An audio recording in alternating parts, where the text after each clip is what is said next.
최근 중공과 홍콩 관리들이 미국 제재에 걸리면서 한 중공 관리가 자신의 트위터에 미국 제재에 오르더라도 자신의 재산은 해외에 한 푼도 없어서 괜찮다고 말한 적이 있습니다.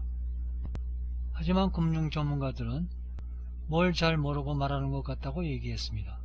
그것은 왜냐하면 미국 제재 관리 대상인 홍콩의 11명은 결국 홍콩 내 자산도 묶일 것이라고 전문가들은 분석했고, 중공 관리들도 중국 내 은행과 인터넷 뱅킹이나 달러 거래를 하게 되는 경우 미국 재무부에서 알게 되면 중국 내 은행이라 할지라도 미 재무부의 제재를 받게 되어 거래한 은행은 달러가 금지돼 뱅크런이 일어나 파산하게 될지도 모릅니다. 하지만 중국은 워낙 전체주의 국가라 이것을 피할 수 있을지도 모릅니다. 그것의 대표적인 예가 중국 국유은행인 쿤륜은행이 유일합니다. 현재 홍콩에서 달러 거래를 하지 않고 있는 은행은 유일하게 쿤륜은행입니다. 이란과 거래했다가 2012년 미국으로부터 제재받아 현재까지 달러 거래가 금지되었기 때문입니다. 로이터 통신은 지난 2018년 쿤륜은행이 미국의 이란 제재 압력에 따라 이란발 지급 업무를 중단한다고 보도했습니다. 그러나 중국일지라도 이런 은행들이 중국 내에서 다수가 발생한다면 아무리 전체주의 국가라 할지라도 달러 자산이란 한정되어 있기 때문에 견뎌낼 재간이 없을 듯 보입니다. 그런데 최근 홍콩 자치를 침해해 미국의 제재 대상자 중에서 로 후이닝 중년판 주임이 해외에서 자산이 한 푼 없다고 선언했습니다. 로 후이닝은 나는 해외에 단 한 푼의 재산도 없는데 제재를 한다는 것은 헛수고 아닌가라는 성명을 냈습니다. 그러나 해외에 한 푼의 재산이 없다고 한 로 후이닝의 발언에 대해 그가 미국 제재에 대해서 잘 몰라서 그런 것 아니냐며 비웃음을 섞인 지적도 나옵니다. 직계가족, 그와 사업관계에 있는 개인과 단체까지 제재를 받게 되고 세컨더리 보이콧에 의해 돈을 입금하거나 이체할 수 없게 될 가능성이 크다고 말합니다.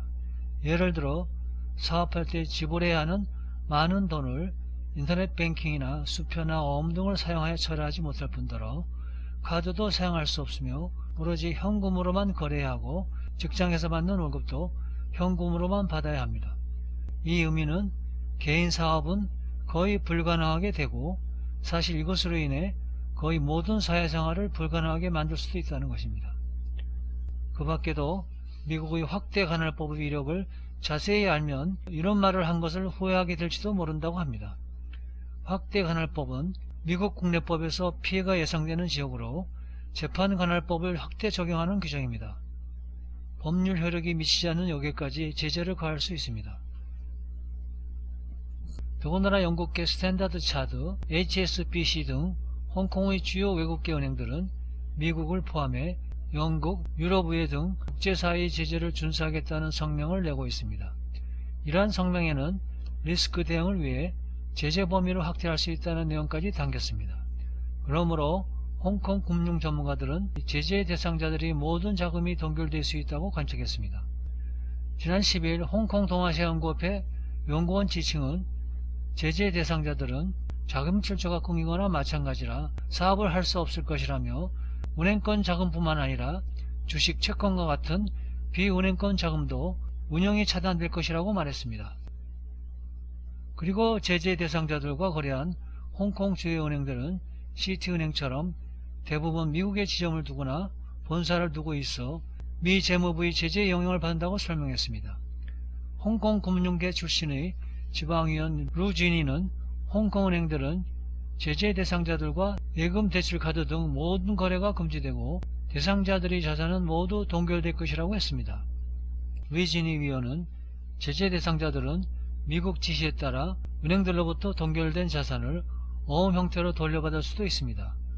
그러나 이 어음으로 홍콩은 물론 전 세계 모든 은행에서 계좌를 개설할 수는 없을 것이라고 주장했습니다. 시사평론가 샹푸는 미 재무부가 언급한 금융기관은 은행뿐만 아니라 증권, 보험 등을 포함합니다. 제재 대상자들은 자산 운용은 물론 신용카드 결제나 주택매매, 임대 등 일상생활에서까지 큰 어려움을 겪을 것이라고 전망했습니다. 미국계 시티은행은 제재 정책 성명에서 시티은행은 미국 경제 제재 및 수출 금지 적용과 시티은행이 운영되는 지역에 적용 가능한 법률을 준수하기 위해 정책 및 운영 방침을 제정했다고 밝혔습니다. 이어 제재는 국가, 지역, 정부, 개인, 기관, 선박, 항공 등 제재 대상과 관련된 모든 업무 거래를 제한하는 것을 의미하며 제재 대상과 관련된 특정 투자, 보유 증권 및 증권 서비스 제공을 동시에 제한할 수 있다고 밝혔습니다. 영국계 스탠다드 차드 은행과 HSBS 은행, 싱가포르 DBS 은행 역시 제재 관련 규정에서 국제연합, 유럽연합, 미국 등 은행 서비스 소재지 사법관할 구역에서 적용 가능한 제재 법규와 규정을 준수한다고 밝히고 있습니다. AXA, FWD, AIG 등 보험사는 따로 성명을 발표하지는 않았지만 여행자 보험약관에 미국 법에 저촉되거나 제재를 받을 수 있는 경우 보험에 가입할 수 없다고 규정하고 있습니다. 제재 대상자의 페이스북 계정도 운영이 위축될 것으로 보입니다. 페이스북 홍콩 대변인은 페이스북 서비스 운영은 미국 법률에 따라 제한됩니다. 어떠한 계정이든 미국 정부의 제재를 받게 되면 페이스북이 해당 계정에 대한 법적 책임을 져야 한다고 말했습니다. 그러면서 금융 제재 대상자와 관련된 계정에 비용이 오가는 모든 서비스가 금지된다고 밝혔습니다. 이는 홍콩 정부가 더 이상은 페이스북에 광고 마케팅을 할 수 없다는 것을 의미합니다. 그렇지만 일부 사람들은 이런 제재를 받은 사람들이 정부의 관리이므로 행정명령으로 이런 제재를 피해갈 수 있다고 하지만 사실 이것은 불가능한 일이라고 생각되어집니다. 왜냐하면 홍콩에서 달러와의 파워가 막강하기 때문에 홍콩 내 은행들이 미국 제재를 위반할 가능성은 매우 낮은 것으로 평가됩니다.